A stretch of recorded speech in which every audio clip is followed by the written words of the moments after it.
Azərbaycanın Xarici İşlər Naziri Ceyhun Bayramovun Macarıstanın Xarici İşlər və Ticarət Naziri Peter Siarto ilə keçirdiyi ikitərəfli və geniş tərkibli görüşlərdə ölkələrimiz arasında münasibətlərin müxtəlif istiqamətlərdə, o cümlədən regionda cərəyan edən proseslərə dair geniş müzakirələr aparıldı. Nazirlər Mirzə Fətəli Axundov adlı Milli Kitabxana ilə Macarıstanın Seçeni Milli Kitabxanası arasında əməkdaşlıq haqqında anlaşma memorandumu imzaladılar. Görüşdən sonra mətbuata bəyanatla çıxış edən nazirlər müzakirələrdən razı qaldıqlarını və siyasi dialoqun inkişaf etdiyini bildirdilər.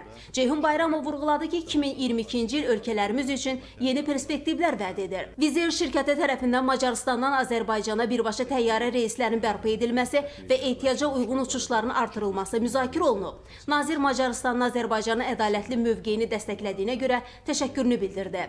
Görüşlərdə post-münaqişə dövründə regionda yaranmış vəziyyətdən danışarkən isə təəssüflə Ermənistanın Azərbaycandan fərqli olaraq münasibətlərin normallaşdırılması istiqamətində davamlı və ardıcıl addımlar atmadığını diqqətə çatdırıb.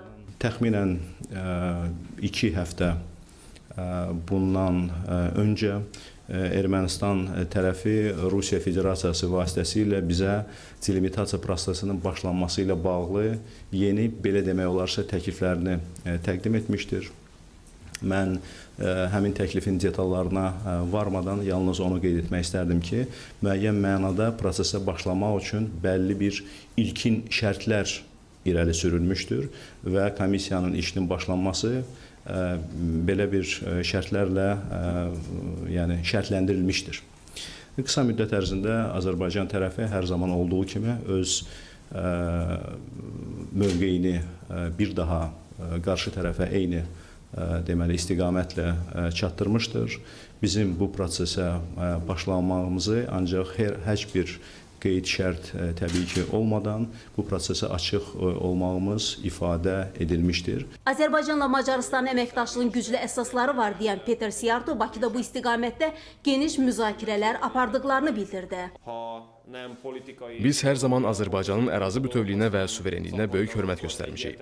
Azərbaycanın işğaldan azad edilən ərazilərinin bərpasına töhfə vermək istəyirik. İşğaldan əziyyət çəkmiş insanların həyatlarını yaxşılaşdırmaq və bu istiqamətdə Azərbaycan şirkətləri ilə birgə bu ərazilərdə işləmək niyyətindəyik. Mənimlə Macarıstandan gələn 24 şirkətin nümayəndəsi buna hazırdır. Biz alternativ enerji mənbələrindən istifadə üçün lazımi avadanlıqları istehsal edən müəssisələrin qurulmasında, mədəni və dini abidələrin bərpasında iştirak edə bilərik. Azərbaycanla Macarıstan arasında indiyədək 46 müqavilə imzalanıb, 13 müqavilə isə imzalanması üçün baxılmaqdadır. Parlamentlərarası əlaqələri də yüksək səviyyədə olan ölkələrimiz Birləşmiş Millətlər Təşkilatı, ATƏD, Türk Dövlətləri Təşkilatı, Avropa İttifaqı çərçivəsində səmərəli əməkdaşlıq qurub. Bu il Azərbaycanla Macarıstanın diplomatik münasibətlərinin 30 ili tamam olur.